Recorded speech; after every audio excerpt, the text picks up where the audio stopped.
Thank you for joining Dr. James, Rini, and I, the Curiosity Conduit, Dana Ortiz, for a look behind the curtain of letting destiny deliver.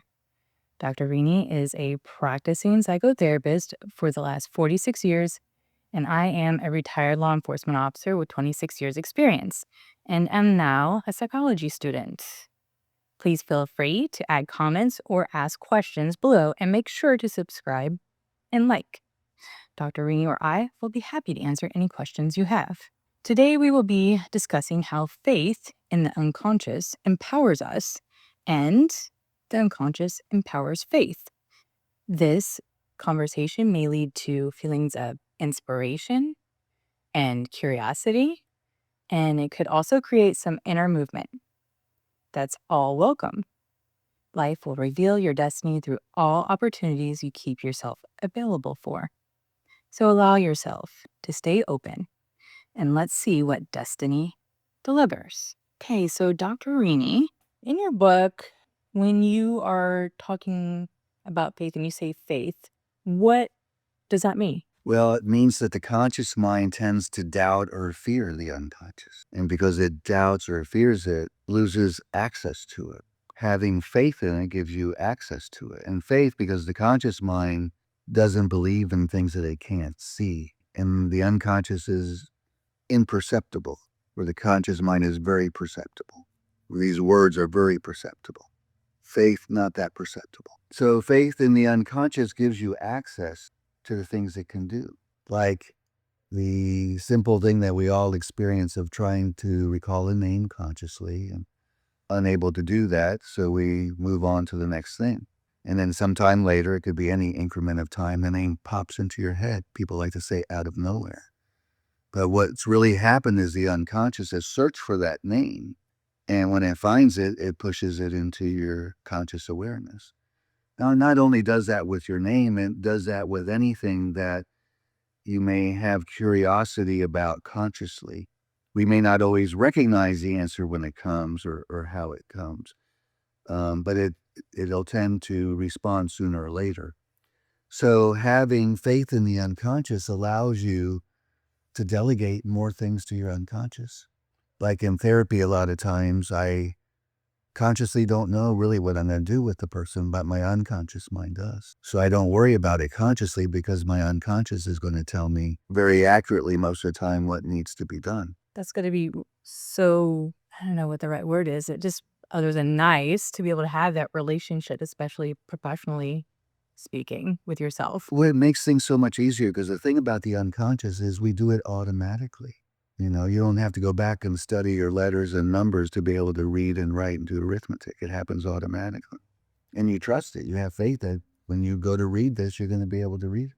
So it gives you, again, access to this powerhouse, mental powerhouse that really this whole book is devoted to. And then the other part of that, the unconscious empowers faith, because the more you see it working, the more it's like, I want more of this. And the more you trust it and the more it works, you know, like if I can't think of a name, I'll stop trying because I have faith that the unconscious mind is going to deliver it to me when it can. So I want to read a quote out of your book. It says, "Pain and pleasure, life and death, are nature's ways of carrying consciousness over new thresholds." What does this mean? Well, I guess I like to use my dad. I call him a Rip Van Winkle because he literally slept all the time. And it would drive my mother crazy. It's very hard to have a relationship with someone who's sleeping all the time, other than when they're eating or even, watching TV, fall asleep. Then he'd get up at 11:30 and officially go to sleep. And on the weekends, he could sleep all the time. And she just kind of built a life independent of him. And he didn't like people over because they kind of disturbed him and had his ways. Then she was diagnosed with cancer. And she wasn't dead a week. And he said, now I understand all the things your mother was trying to tell me. Nothing else could carry him over to these new thresholds of understanding other than her passing and what it did to him in terms of the loneliness. He couldn't sit there and sleep all day now that she wasn't there. How ironic that when she was there, he was very comfortable sleeping. Now he feels the loneliness of him just sleeping because she's not there. And pain and pleasure, they're abundant. We experience them every day.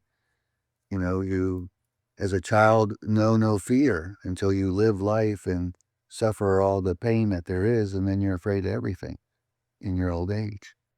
Now there are healthy ways and unhealthy ways of crossing over these thresholds. Some, create stuckness, other create growth. Can you give an example of both? I could. Well, you give an example of both. I'm going to edit that out. Well, no, don't edit that out. Have some personality here, okay? But anyway, well, in the example that I'm using with my dad, he could have chose to just start drinking to deal with her loss. Yeah. But he didn't. He chose to take responsibility for his regret and his mistake and became a different person. He lived 5 years longer than her, became a totally different person. All the things that she would have loved him to be. So here's where the myth making about life after death comes in. So my myth is that they're reunited in the hereafter and now are so perfect for each other because of the amount of growth that took place between the time that she died and the time that he died. So that would be the difference between using it for growth like he did or just choosing to drown your pain, not wanting to feel it, you see, because people tend to avoid pain, but in avoiding pain, you're avoiding important information. Well, I think this really kind of ties into the next question of how do the opposing forces of pain and pleasure, life and death, shape our spiritual consciousness? So, how do you tie that in with that? Well, again, spiritual being transcendent. In order to deal with pain, young children, when they're sexually abused, they learn to dissociate. They transport themselves to another place. Mm-hmm. So there's that transcendent function, and unfortunately, it's for abuse, and they do that to protect their psyche as much as they can. But when you experience pain, it can transcend you and give you higher awareness you wouldn't have. Like I had a patient one time said, I wish doctors had to undergo the procedures that they have their patients go through so that they realize how painful they are. Well, I feel like I reached a very high level yesterday when I got my whole stomach tattooed. I was up in the heavens at one point. Some people like pain. They get pleasure out of pain.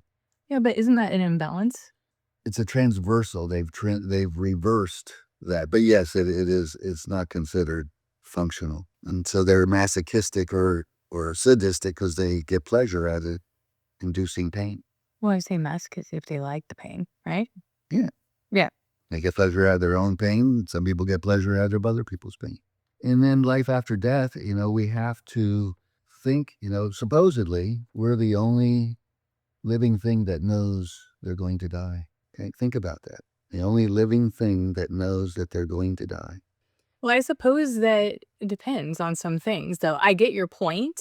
And I suppose that it's in your belief system. But I guess we're the only ones that know that we're going to pass on. It's not a belief. I didn't come to that belief. That information was imparted on me. But here, we'll add another piece to it. Okay? Add another piece. I want to hear it. We're the only living thing that tells stories. Hmm. No other living thing tells stories. I do like that. Okay. So if you put the two together, that knows they're going to die, we know that for a fact, and has to tell stories. So the two combine because we don't know what's going to happen after we die. So when things are ambiguous, we project things into it. Okay, so those opposing forces, what we do with them, I mean, some people think, well, when we're dead, so I'm going to do whatever I want while I'm alive. You only live once, as people like to say. Okay, other viewpoints are, no, you want to live a righteous life and be rewarded in the afterlife. So we, again, tell stories of what happens between life and death because we know we're going to die. So speaking of, I'm going to read another quote. It says, a fundamental premise of the Buddhist religion states that to live is to suffer. The Christian scriptures say that Jesus Christ suffered and died on the cross for our sins. Roman Catholic priests take vows of poverty and chastity. Most spiritual leaders teach that immoderate indulgence in the pleasures of the body is wrong. They believe that we need to deny the body excessive satisfaction in order to transform its energy into a higher spiritual energy. What does this mean to transform its energy into a higher spiritual energy? Well, I believe I'm saying different things here. I'm showing how the opposites are transcendent. Without the two, you don't have a whole. You only have a one. And so if we look at various religions, they have stories about this universal process we all have to deal with, which is pain and pleasure and life and death. And this is, the narrative that a lot of them have come up with. Well, and the reason why I ask this is because in previous episodes where we discussed certain things with regards to lower tier and higher tier and sexual love and all that stuff like that, and you're talking about it, and then I go to this and I read this and made me want to ask it. Okay, so it's immoderate indulgence, right? So we're talking about something that's excessive. What is excessive? You talk about in 1 or 2 episodes ago, like, heck, if we have regular orgasms, all the time, we're gonna live maybe 11 years younger one day. So, Along the way. along the way oh, not one day. Right. So, what is excessive or not? Like, how do we interpret this? And Well, and at what point do we're like, it's "Okay, one that's place too where much." where science and religion differ, you see. Okay. Science and science isn't the only frame of reference, as I've said before. It is a frame of reference.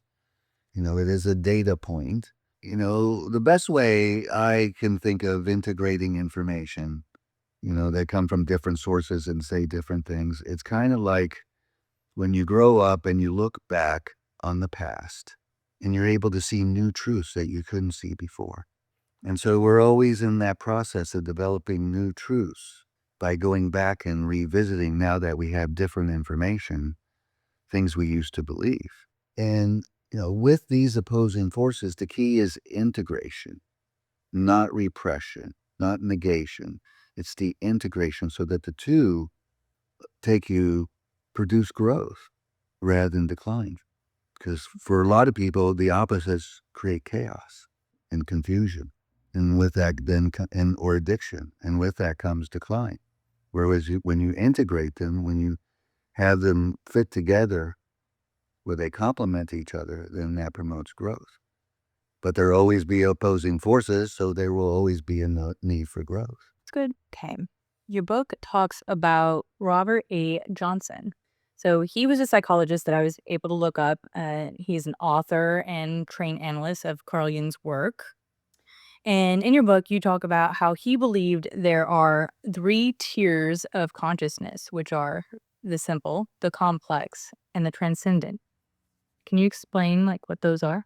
According to him? Yes, and you. Well, really, I like your opinion on this. Well, the simple is where you're the furthest you could be from integrating the opposites. And probably what you do is you just parrot what everybody else is doing. Mm. Kind of swept away by the collective consciousness. It's like sheep. Yeah, by fad and fashion. That's why you need to be the sparkly one in the group. So in addition to that, we could say that the simple level of consciousness, we are mostly unconscious and have little insight and awareness into ourselves and others. And because of this, we act primarily on our impulses, merely looking for ways to satisfy our desires. Their satisfaction is all that matters, and their level could be called ignorance is bliss. Now, at the complex level, we're less unconscious because we have a moderate amount of insight and awareness into self and others and the universe. The insights and awareness into self and others allow us to delay the gratification of impulses, and therefore we're able to achieve something more meaningful than just bodily satisfaction. Living at this complex level is desirable but also creates a problem in that the person at this level has too much insight and awareness to go back to the simple, but not enough to move on to the transcendent. So they haven't yet integrated. They are somehow hosting and honoring both, but they haven't reached that level of integration yet. But that level of integration requires time and effort. Like I'm thinking, in order for your brain to produce myelinated sheath, you have to focus on something for 10,000 hours. Okay, so in order to go from the simple to the complex to the transcendent requires a lot of commitment, a lot of dedication. Okay, does having or developing faith help reconcile the opposing forces for more effectively? I would say yes, because the conscious mind is the thought police. And if it doesn't believe in something, it dismisses it. So there's no ability to benefit from it. So if the conscious mind can have faith, faith allows the conscious mind to overcome a lot of its mindsets that it didn't even know it was developing, and it doesn't even know it has. And probably is not ever going to know all of them or be able to undo all of them. But if you have faith, you have an open mind, as people like to say. And in having that open mind, then you have the opportunity to be surprised, to discover a connection. And it's quite an uncomfortable thing, at least it is for me, and it has been for me to really break through and have that faith and let go. And so I know everybody has their own experiences with that. But for anybody who is listening and feels uncomfortable, or there's times where they know they need to just let go, um, kind of step aside, having that ego step aside, have faith in your unconscious mind and allow things to happen as they will in a positive manner, it's a good thing. And it just continues. Well, it got us to where we are.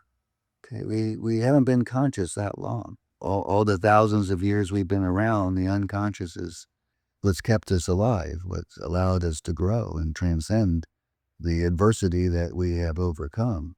Conscious awareness, knowledge, is the apple from the Garden of Eden, which then brings about dark forces. Did you have anything else that you wanted to add? Yes. Of course you do. And it goes back to the ultradian and circadian cycles. Okay. So one of the things we have experienced is time change. Mm-hmm. Okay. And I know how much that impacts so many people just to adjust that clock, moving it backwards or forwards 1 hour. Mm-hmm. So I want people to appreciate, as they can from a personal experience because of the time changes, what impact abusing those cycles and rhythms has on us. And after a while, we don't even notice it. So using that time change to help a person see, wow, just that 1 hour An hour. That's a really good point. has a big impact and takes a while to adjust to. Yeah, that I guess I never really thought about that. That's a good point. Well, thank you for that. And thank you for joining Dr. Rini and I on this journey behind the curtain of letting destiny deliver. Join us next time as we will be discussing mindsets and how they can limit you or open doors. Remember, questions or comments are welcome below. Now ask yourself, what part of your life might destiny be trying to speak through right now? Keep exploring, stay curious, and remember, destiny isn't something you chase, it's something you allow. Until next time, be well.